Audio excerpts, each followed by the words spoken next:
Let's remove 2 front tires and put the vehicle on the jack stand. You're gonna need your jack, wheel spanner, and the jack stand. All vehicles have a certain position on where you can safely put your jack and the jack stand. You can check your owner's manual or search online. I did a Google search on the make and model of this vehicle and found this information. First, you put stones behind the tires that you won't be removing. Then grab your wheel spanner and remove the wheel nuts. I used a pipe here because I'm not strong. You wanna only loosen the wheel nuts, not remove them.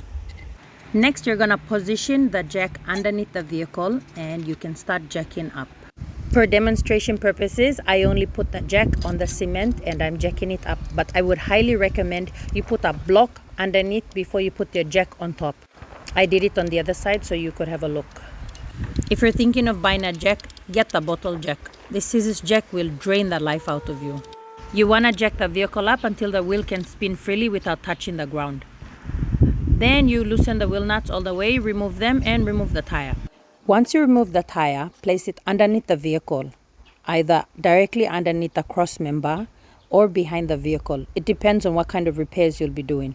Tire is positioned as a safety precaution in case your jack or jack stand would give away.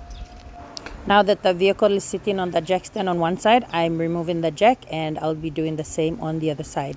Basically repeating the process: loosen wheel nuts, jack the vehicle up, spin tire. Once it's spinning freely, remove wheel nuts, remove tire, place it underneath the cross member or behind the vehicle.